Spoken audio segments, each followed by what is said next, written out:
Hey everybody, we're back with another product review. Today, a Rivnut tool from Hardell, coming up next.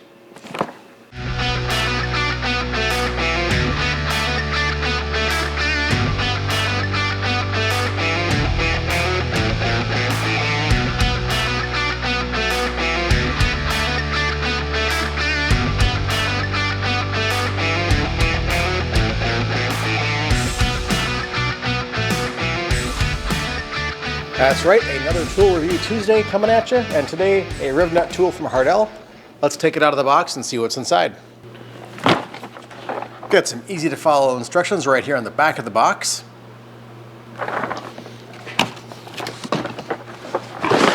Inside we've got a plastic case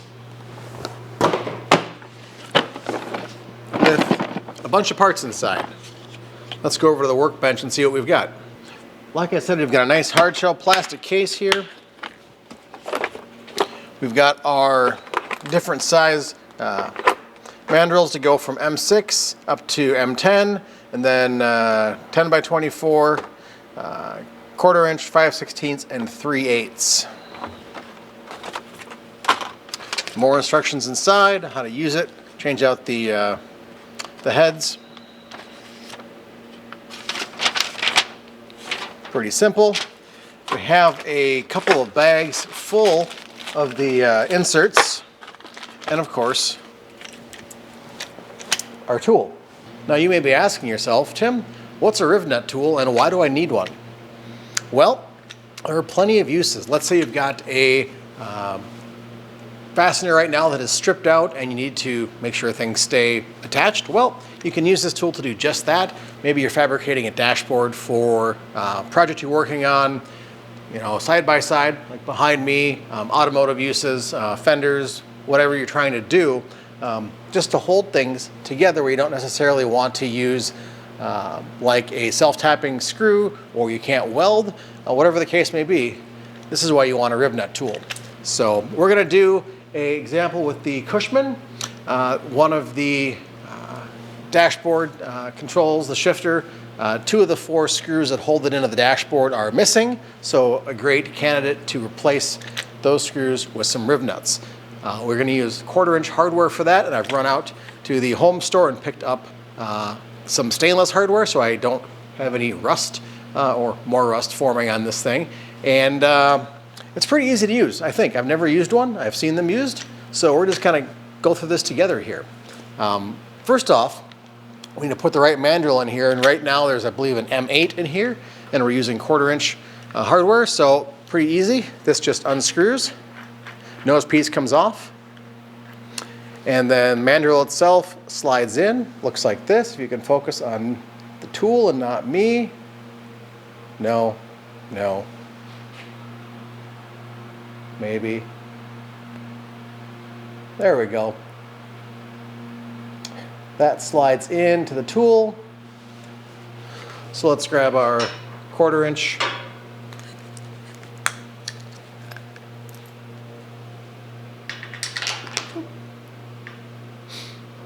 Also, the top of the nose piece is another threaded insert that comes off and matches up with your size. You can go ahead and just simply screw that back on.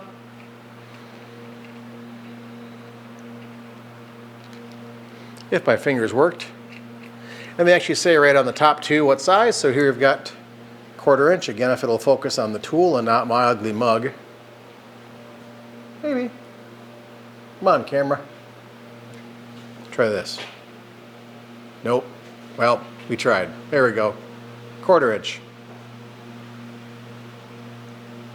So, aside from the camera not focusing, go ahead and just slide this back in here.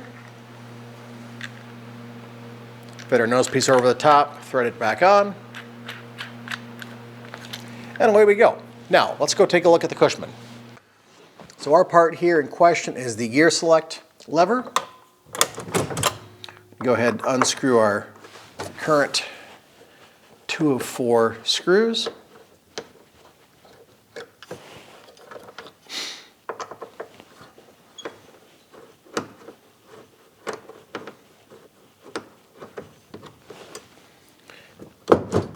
And this should more or less come loose. So you can see two of these still have threads in them, which is fine, but the bottom two, the restraint or the holder for them has been missing, and we're going to fix that. So in our bag of parts here,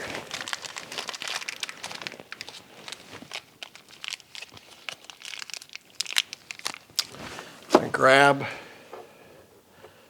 these, make sure, yep, I'm just test fitting to make sure that, let me show you over here, make sure that the holes are already large enough for the pieces to fit in.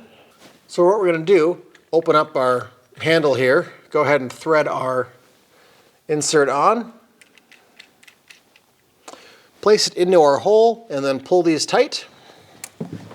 Probably need a little bit of oomph behind it.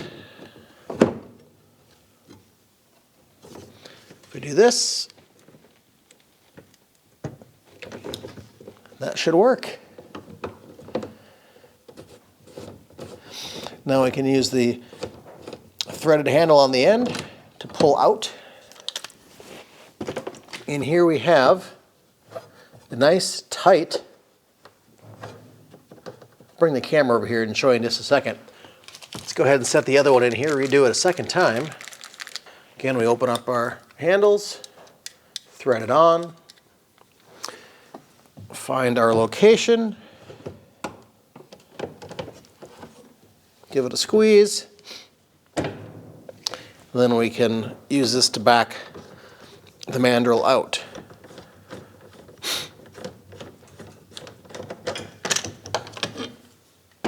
And I bet these are even the same thread.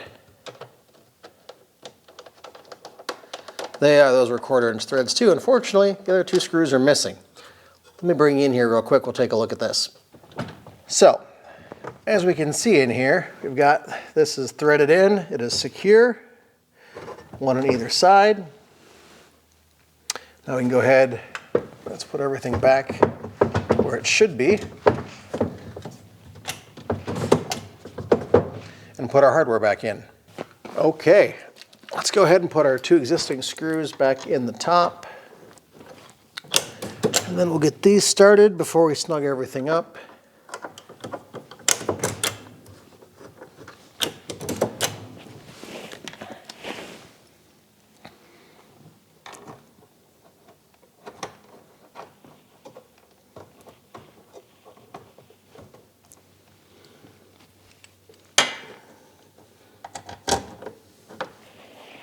Oh, sorry about that, little distraction.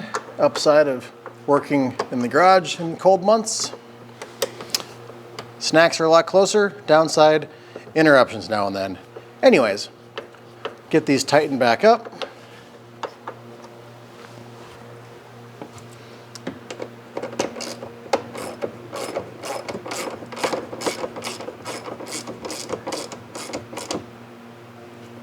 And there we go. So you've seen everything work from the top side, so you really can't see this thing in action. What I'm going to do is take a piece of my angle iron, drill a hole in here, and I'm going to set this up so you can see the rivnut actually go in and compress to see just how it works. Let me drill a hole out and find some more hardware. Well, I've found some 5/16 inch hardware. I've got our insert right here. You can see it threads in. Back out. I do like that they included a bunch of different sizes with the kit to get started with here, so you're not having to run out and find stuff for the most commonly used sizes. I don't really have a whole lot of metric stuff here right now, despite all of the, German stuff I work on.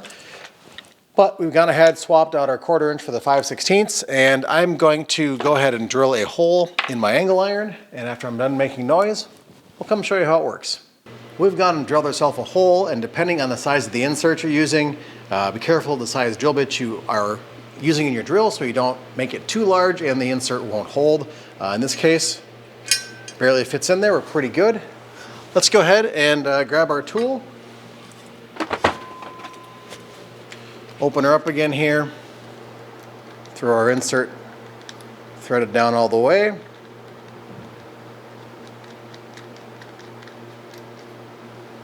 There we go, you can see it's butted up right against the bottom here of the bit, the mandrel.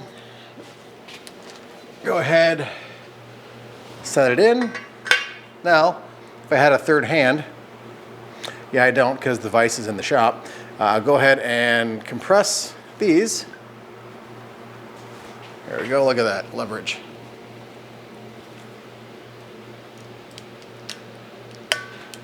And squeeze it as tight as we can, and then we can back it out with the handle.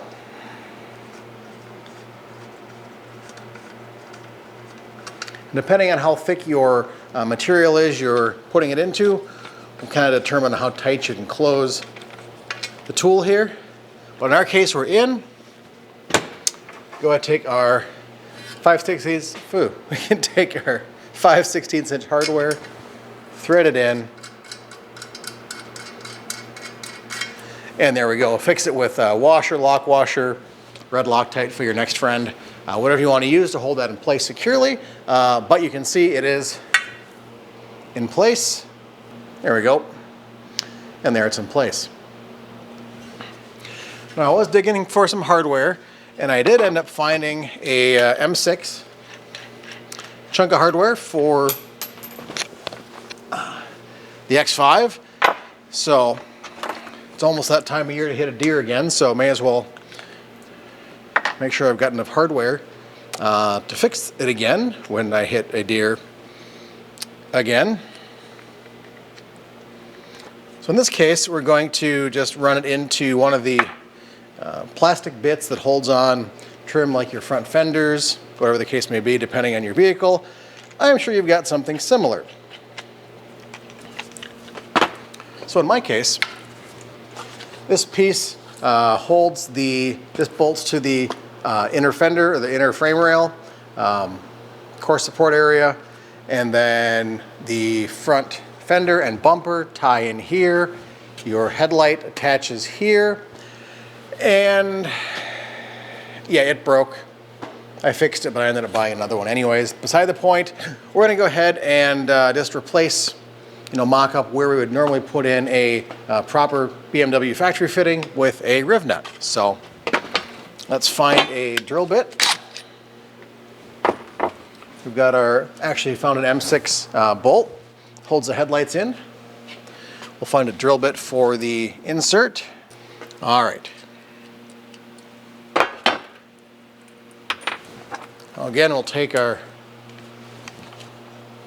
tool, get our insert, thread it on as far as it'll go.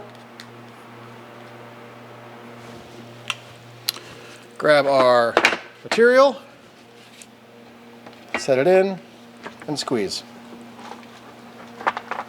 And since this is plastic, it's a little easier to squeeze it a bit more. But you want to be careful so you don't squeeze it too hard and pull through your material, especially plastic like this or thin sheet metal. But you can see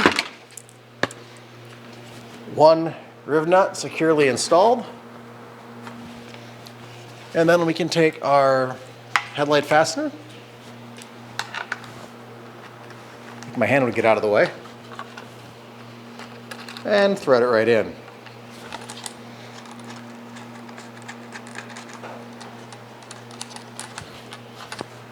And there we go. It is in. It is secure. I'm impressed with how well this is holding in plastic even. I expect it to be just fine in metal.